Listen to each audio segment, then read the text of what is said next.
তো হ্যালো ভাইরা, সবার কি অবস্থা? আশা রাখি ভালো আছো। তো আজকে আমরা কথা বলবো যে কৃষি গুচ্ছর জন্য কিভাবে প্রস্তুতি নেওয়া যায় বা এইটার জন্য প্রিপারেশনটা কিভাবে নেয়।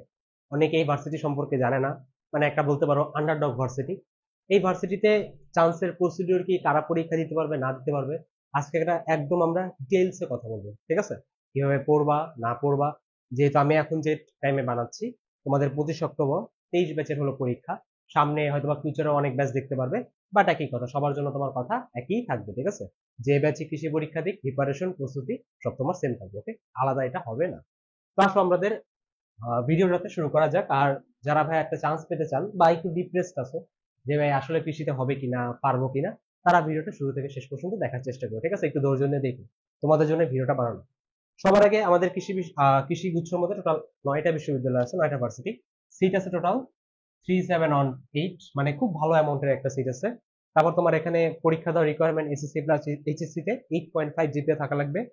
টোটাল 100 নম্বরের এক্সাম থাকবে, 1 ঘন্টা। ক্যালকুলেটর থাকবে না, ঠিক আছে? নো ক্যালকুলেটর, সো ক্যালকুলেটর টিপতে পারবে না। আর তারপর তোমার হলো মানবন্টন, তুমি যদি দেখো, ম্যাথে 20, ফিজিক্সে 20, কেমিস্ট্রিতে 20, উদ্ভিদ বিজ্ঞানে 15, প্রাণী বিজ্ঞানে 15, আর তোমার ইংলিশে আবার 10 আছে, এগুলো টোটাল 100। আর নিচে একটা হয়তো বা তোমরা দেখতে পাচ্ছ না, সেখানে হলো তোমার 100-র সাথে এসএসসি আর এইচএসসি থেকে আবার 25 প্লাস 25 করে টোটাল 150 মার্কের একটা এক্সাম তোমাদের আর কি এগ্রি গুচ্ছ কৃষিতে আর কি হয়ে থাকে। এটা হলো তোমাদের ক্রাইটেরিয়া। সবাই আগে জানো, যারা জানো না তাদের জন্য বলে দিতেছি। হয়তো অনেক অবাক হয়ে যাচ্ছ যে ভাই এখানে সবচেয়ে মেজর যে পোর্শনটা সেটা আমাদের বায়োলজি, আর ইংলিশও আছে, এই দুটো নিয়ে সবার সমস্যা থাকে, এটা নিয়ে কথা আমরা বলবো। তো আসেন ভিডিওতে শুরু করা যায়। সবার আগে কি লেখা, যে এখানের যে প্রিপারেশনটা সেটা ডিফারেন্ট একটা প্রিপারেশন, মানে কি ভিন্ন ধরনের একটা প্রস্তুতি। ভাইয়া ভিন্ন ধরনের প্রস্তুতি ইজি নাকি কঠিন সেন্সে? ইজি সেন্সে।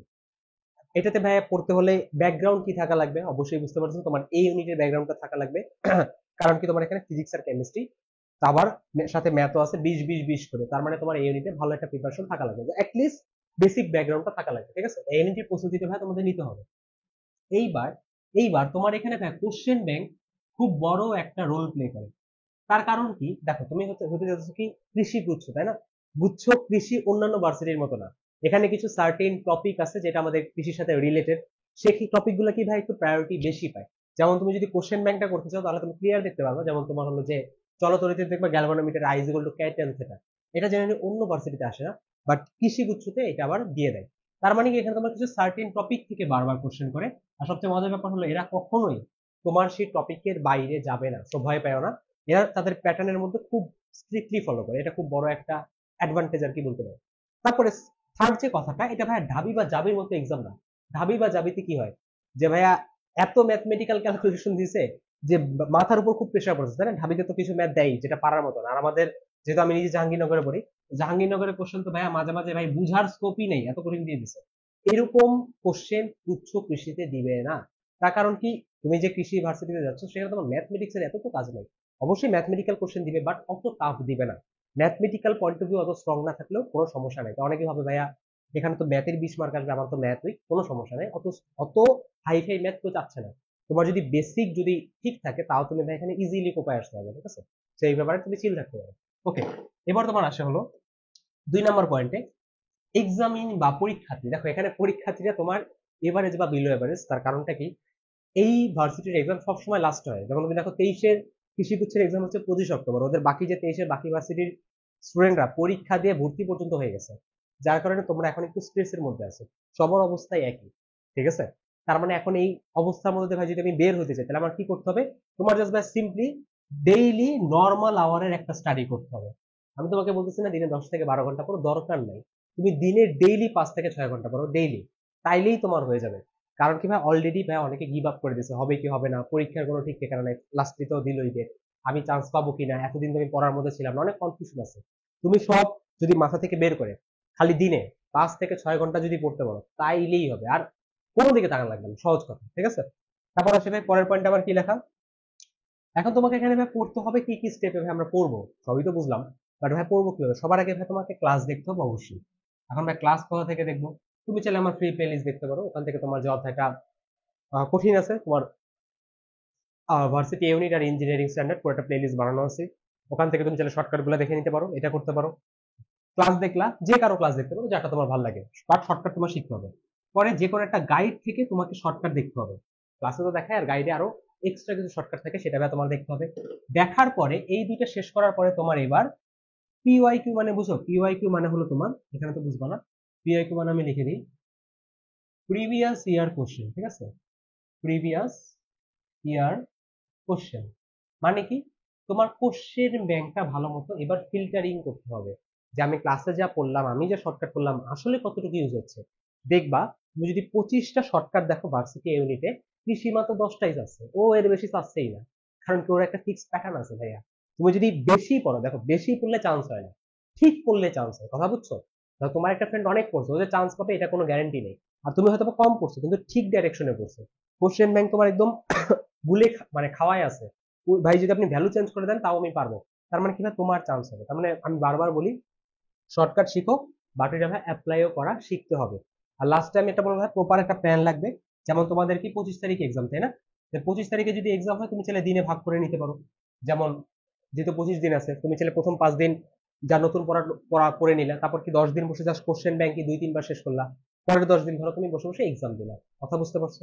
এইবার আসি আমাদের হলো ভাই দুইটা সাবজেক্ট নিয়ে অনেকে টেনশনে আছো, একটা হলো বায়োলজি, একটা ইংলিশ। এখন দেখো বায়োলজিতে 30 মার্ক, ভাই বায়োলজি তোমার স্ট্রং থাকতেই হবে। স্ট্রং কিভাবে করবো, মেইন বইটা তোমার ভালো করে দাগানো, দাগায় দাগায় পড়তে হবে। দাগানো লাইনের বই আছে, বা এমসিকিউ তোমার সলভ করতে হবে। যাদের পড়তে ভালো লাগে না তারা কোশ্চেন দিয়ে বায়োলজি শেখার ট্রাই করো।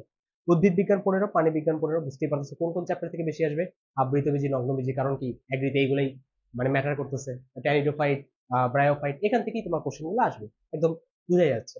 এখন অনেকে ভাবে ইংলিশটা নিয়ে আবার অনেকে মাতামাতি করে। এখন দেখো ইংলিশ তোমার আছে মাত্র 10 মার্ক, 10 মার্কের জন্য তুমি যদি এত মোটা একটা বই নিয়ে বসো, তুমি বাকি সাবজেক্ট জীবনে ফিল আপ করতে পারবা?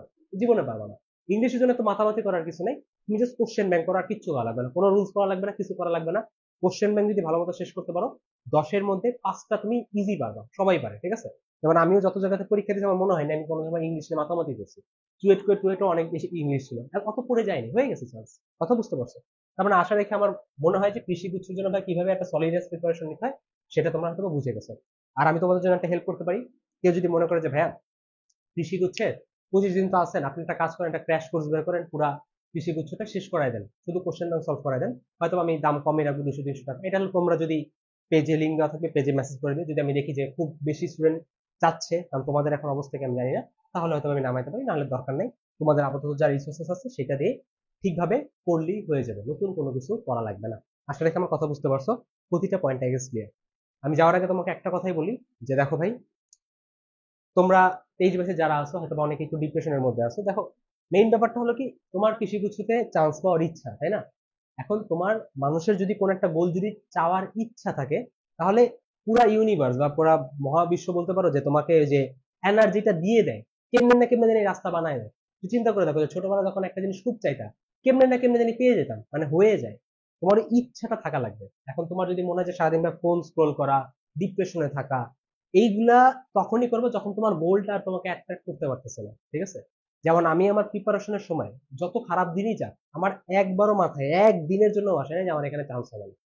তো প্রথম কথা, পড়ো, কনফিডেন্ট থাকো, ঠিক আছে? এমন হবে না কৃষি থেকে আমি চান্স পাবো কি পাবো না, পাবো কি পাবো না, এমন হবে না, এমন নেগেটিভ এনার্জি আনাই যাবে না।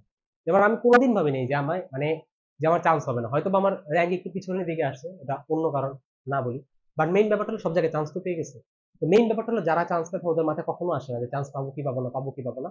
আর এইটা কখন বের হবে, যখন তুমি ঠিকঠাক মতো প্র্যাকটিস করবে, ঠিক আছে? দিন শেষে নিজের উপর ভরসা রাখো। আর যদি কোনো কারণে কৃষি বিচ্যুত নাও হয়, তাও জীবন এখানে থেমে যাচ্ছে না। জীবন ভাই অনেক বড়, সামনে আরো অনেকটা রাস্তা তোমার যেতে হবে, ঠিক আছে? সবাই রিয়েলিটিটা মেনে নাও। যে কোনো একটা প্রাইভেট ভার্সিটি বা যে কোনো একটা ভার্সিটিতে ভর্তি হয়ে যাও, একটা সাবজেক্ট নিয়ে নাও, ঠিকঠাক ভাবে পড়ো, ফিউচার পাঠার জন্য আবার কষ্ট করা শুরু করো। কথা বুঝে গেছে? এটা জাস্ট তোমার লাইফের ছোট একটা বাধা বলতে পারো, হ্যাঁ, এটি পুরো লাইফটা না, ঠিক আছে? আমি আবারও বলি, লাইফে যে গোলই নাও, সেই গোলটা অ্যাটলিস্ট তোমার অ্যাট্রাক্ট করতে হবে, ঠিক আছে? হয়তো বা অ্যাডমিশন, হয়তোবা অনেকের ভালো গেছে, হয়তোবা অনেকের খারাপ গেছে, বাট অ্যাডমিশন খারাপ গেছে দেখে যে জীবনও খারাপ যাবে, এটা তো ভাবলেও একটু বোকামির মতো শোনায় না? তুমি নিজে চিন্তা করো, কেউ এসে বলতেছে আমার অ্যাডমিশন খারাপ গেছে তার মানে আমার জীবনও খারাপ যাবে, এটা হয় কোনোদিন? হয় না। তার মানে তোমার হয়তো বা অ্যাডমিশন জার্নি লাইফের মধ্যে খুবই খারাপ গেছে, ধরো সবচেয়ে খারাপ করছে, তার মানে ইট ডাজন্ট মিন যে তোমার পুরো লাইফটাই খারাপ যাবে, এটা হয় কোনোদিন? হবে না। তো আমি আবারও বলি, টেনশন ফ্রি ভাবে পরীক্ষা দাও, চান্স পাবো কি পাবো না, হবে কি হবে না, এসব বাদ দাও। যে কাজগুলো বলছি সেই কাজগুলো করো, এখন খুলে দেয় কোশ্চেন ব্যাংক, বারবার সলভ করে যাও, চান্স পেয়ে যাবে, ঠিক আছে?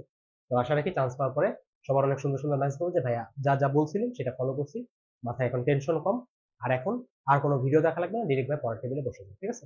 তো সবাইকে কৃষি এক্সামের জন্য অল দ্য বেস্ট।